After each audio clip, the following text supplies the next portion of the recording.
February 8, 1944, Anzio, Italy. One Canadian soldier is lying motionless in frozen mud, just 200 meters from a German artillery battery. He hasn't eaten, he hasn't slept. German patrols have already searched the house twice. Then a shell explodes and cuts his only communication wire. Now he faces an impossible choice: stay hidden and fail the mission, or walk straight into the open, right in front of the enemy guns, disguised as a poor Italian farmer.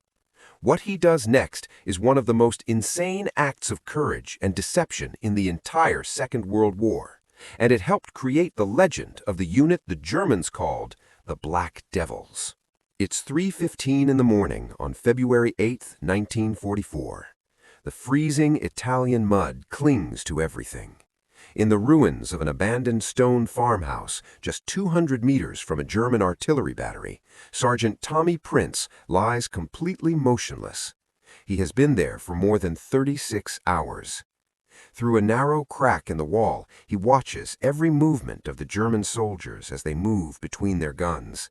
They have no idea that an Ojibwa warrior from the vast Canadian prairies is carefully counting their positions and quietly relaying precise coordinates back through 1,400 meters of thin telephone wire to the Allied artillery lines. He hasn't eaten, he hasn't slept.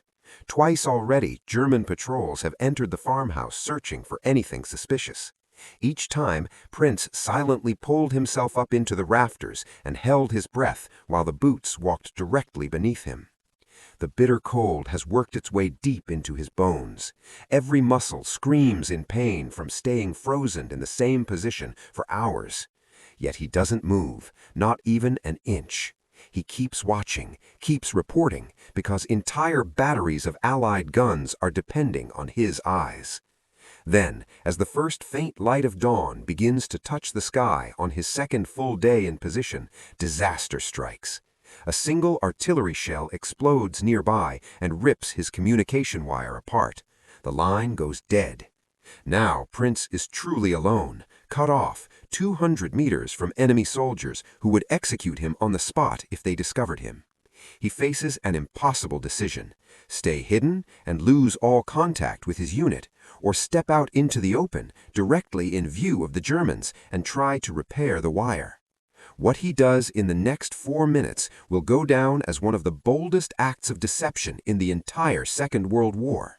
It will also help seal the fearsome reputation of a remarkable unit that was already haunting German nightmares across Italy. The unit the Germans fearfully nicknamed the Black Devils. But the incredible story of how these American and Canadian soldiers earned that terrifying name doesn't actually begin on any battlefield. It starts thousands of miles away in the creative mind of one eccentric British inventor. In the spring of 1942, a man named Geoffrey Pike was working for the British Combined Operations Command under Lord Louis Mountbatten. Pike wasn't a career soldier. He was a brilliant but unconventional thinker whose ideas often swung between pure genius and total madness. His latest proposal sat somewhere in the middle. Pike dreamed of creating a small, highly elite force capable of operating deep behind enemy lines in the harshest conditions imaginable, especially winter warfare in Norway. He envisioned sabotage teams striking remote hydroelectric plants and industrial targets that no normal army could ever reach. These men would parachute into occupied territory, survive temperatures that would kill ordinary soldiers, scale impossible mountains, and fight with tactics the enemy had never seen before. The idea was daring, almost reckless. These commandos would need to ski across frozen wilderness for days, climb sheer cliffs while carrying heavy equipment, paddle inflatable boats through icy waters, and destroy targets far behind the front lines while operating in tiny, unsupported teams. They would rely only on their extreme training and unbreakable trust in each other. Prime Minister Winston Churchill, who always loved bold and unconventional ideas, immediately gave his approval. He had already supported the creation of British commando units and was eager for any tactic that could hit the enemy where they least expected it. But Britain alone didn't have enough manpower for such a specialized project. So they turned to their American allies with a unique proposal: a joint elite unit made up of both American and Canadian soldiers, trained for missions that conventional forces could never attempt. The proposal eventually reached the desk of a 35-year-old American lieutenant colonel named Robert Frederick. He had no combat experience and no reputation for wild thinking. He worked in the Operations Division, dealing with complex multi-theater planning. Frederick spent 12 full days carefully studying Pike's idea. He examined the Norwegian terrain, calculated the extreme logistics of dropping men and supplies into enemy territory, and analyzed how winter conditions could kill unprepared soldiers in hours. He produced a detailed 14-page report, complete with maps and appendices. His final conclusion was blunt. The entire operation was impractical, far too risky, and logistically impossible. He recommended abandoning the plan completely. General Dwight Eisenhower read Frederick's report with great attention. Then he made a surprising decision. Because Frederick had identified every single problem and challenge so thoroughly, Eisenhower told him he was the perfect man to solve them. Frederick would be responsible for creating, training, and commanding this new force. Frederick was stunned. He had written the report hoping to kill the project.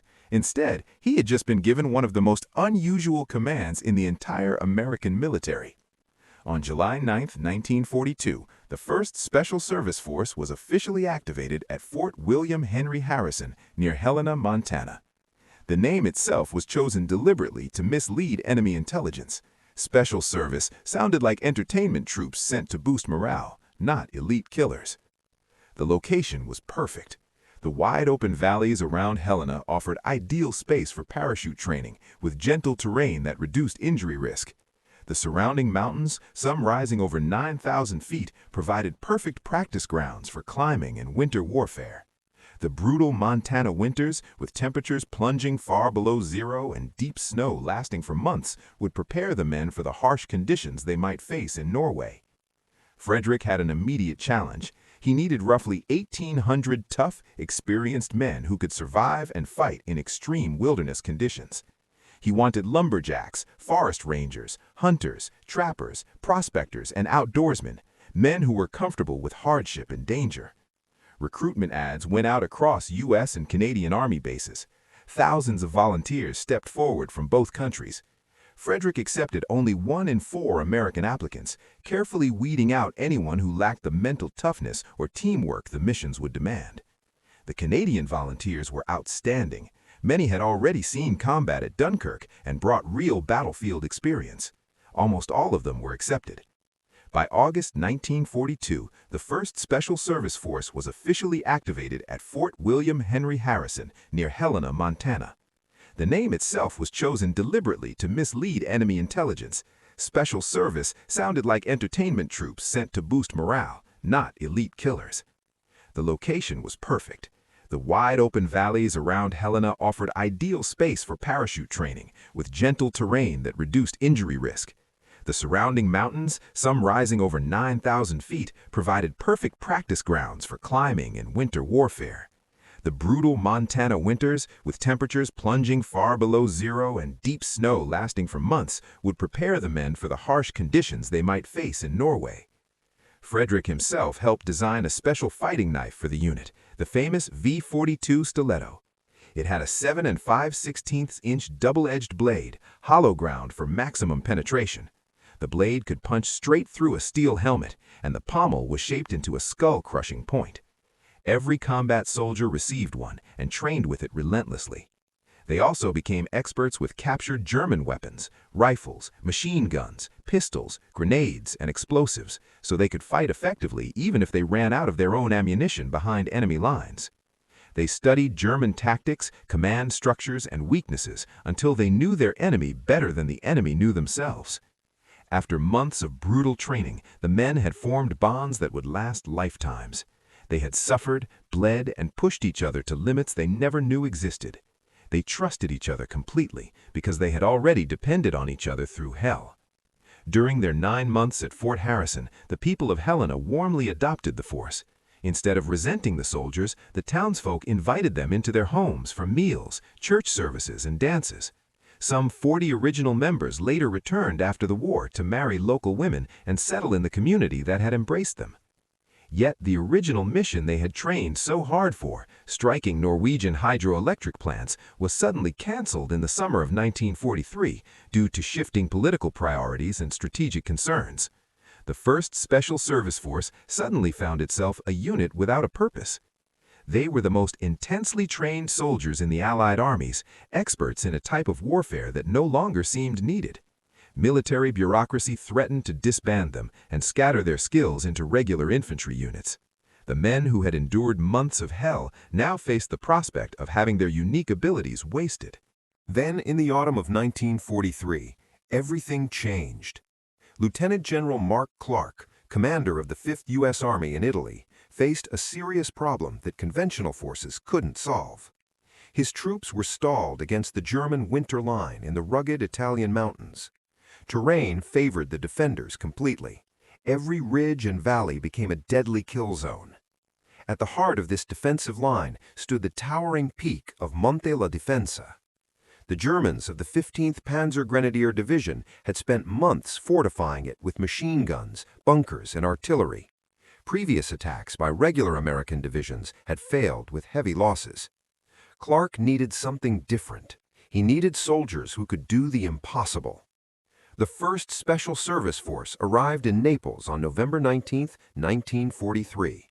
Within days, Colonel Frederick was personally studying every angle of Monte la Difensa.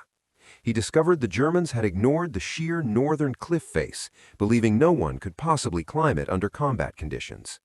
Frederick decided they would climb it anyway. On the night of December 2nd, around 600 men from the 2nd Regiment, led by Canadian Lieutenant Colonel Don Williamson, began the assault. Their faces and hands were blackened with boot polish. They wore soft-soled boots for silence. A massive artillery barrage of over 75,000 rounds hammered the German positions to distract them, while the real attack came from behind. The men scaled a 1,000-foot cliff in freezing rain and darkness, using ropes and feeling for handholds on ice-slick rock. By dawn on December 3rd, they had reached the summit behind the main German lines. The surprised Germans woke up to find elite American and Canadian soldiers attacking from the one direction they never expected. The fighting that followed was savage, close-quarters combat. Men fought with knives, bayonets, rifle butts, and fists in the tight spaces between bunkers. The V-42 stilettos proved devastating. The mountain fell in a single night when the Allies had expected days of brutal fighting. The cost was horrific. The force suffered devastating casualties. 511 men killed, wounded, missing, or evacuated due to exhaustion and frostbite in that first week alone. The assault regiment lost nearly 77% of its strength. Yet they continued the fight, capturing peak after peak and cracking open the German winter line. At Monte Mayo, Frederick himself was wounded 3 times in one action, but refused to leave the battlefield until the objective was secured. His courage earned him the Distinguished Service Cross. The mountains had tested them, but the true legend of the Black Devils would be forged in the mud and darkness of Anzio. On February 1, 1944, the 1st Special Service Force landed at the Anzio beachhead. What was supposed to be a bold flanking maneuver to open the road to Rome had turned into a deadly stalemate. The Allies were pinned against the sea, facing elite German divisions, including elements of the Hermann Göring Division. The 1st Special Service Force was given the impossible task of holding 13 kilometers of front line along the Mussolini Canal, the same distance normally defended by a full 15,000-man division. They had barely 1,200 exhausted men. Frederick knew static defense would lead to disaster, so he flipped the script. Instead of waiting to be attacked, he ordered his men to become the aggressors every single night. Small patrols slipped across the canal under cover of darkness, faces blackened, armed with V-42 stilettos and suppressed weapons. They moved like ghosts through German lines, silently killing sleeping soldiers, taking boots and equipment as proof, and sometimes deliberately leaving a few survivors to spread terror. They left calling cards, stickers bearing the force's red arrowhead insignia and the chilling German message, Das dicke Ende kommt noch, The worst is yet to come. The psychological impact was devastating. The Hermann Göring Division, veterans of Russia and North Africa, was forced to pull back nearly a kilometer just to escape the nightly raids. German commanders even offered a 10-day furlough, a huge reward in their army, to anyone who could capture one of these black devils alive. No one ever claimed it. It was during this terrifying period at Anzio that Sergeant Tommy Prince carried out his legendary solo mission. Prince was an Ojibwa from the Broken Head First Nation in Manitoba.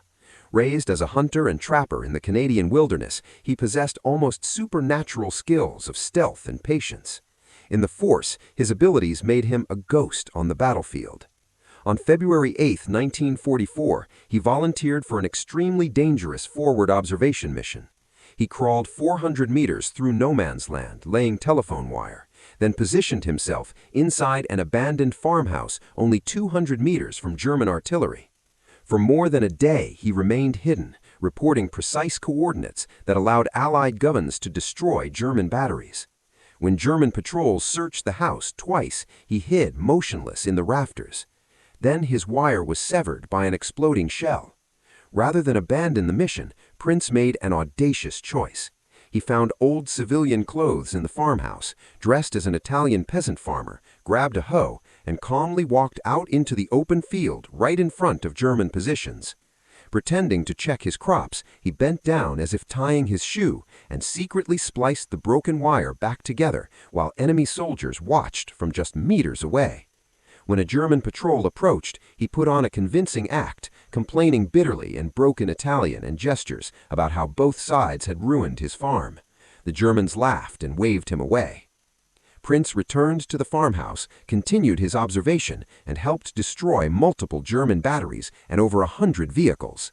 For this incredible act of courage, he was awarded both the British Military Medal and the American Silver Star, one of only 3 Canadians to receive both during the war. The force held the Mussolini Canal sector for 99 days without relief, constantly attacking and never giving the Germans a moment's peace. They earned their fearsome nickname through real terror on the battlefield. German soldiers genuinely feared these silent warriors who came in the night with blackened faces and deadly knives. On June 4, 1944, the Black Devils were among the first Allied units to enter Rome, racing ahead to secure vital bridges across the Tiber River. Frederick himself led from the front, wounded 3 times that day, but refusing to leave his men.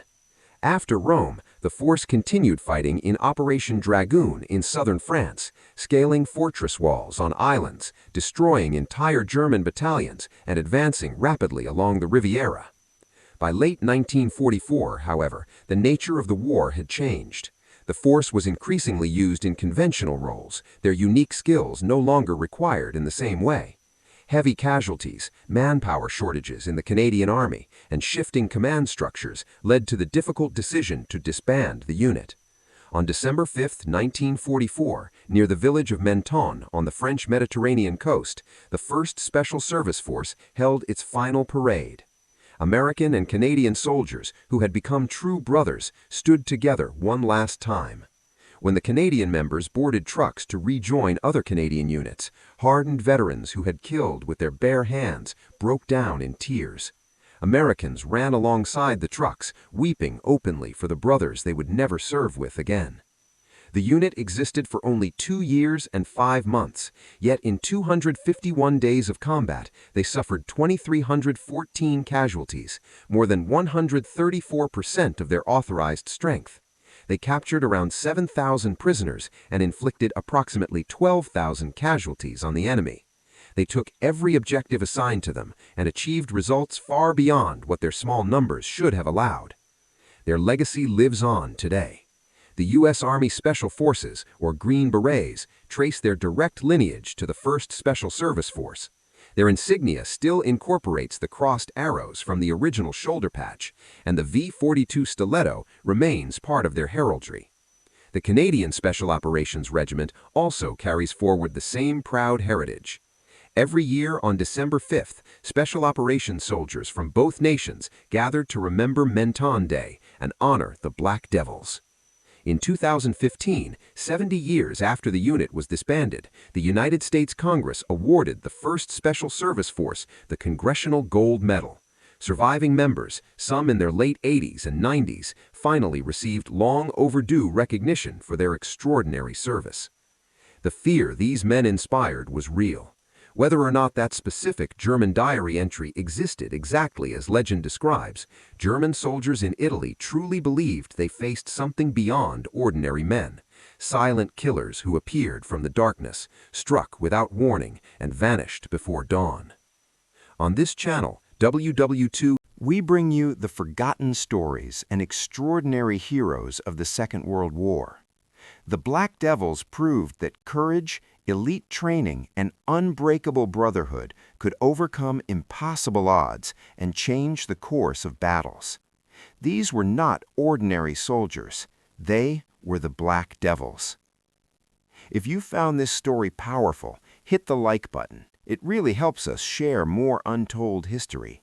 Subscribe to WW2 Impact and turn on notifications so you never miss the next incredible story from the Second World War. Drop a comment below. Which Black Devil story impressed you the most? Tommy Prince's daring disguise mission or the nighttime raids at Anzio? Let us know where you're watching from. We read every comment. Thank you for watching, and thank you for keeping these heroic stories alive.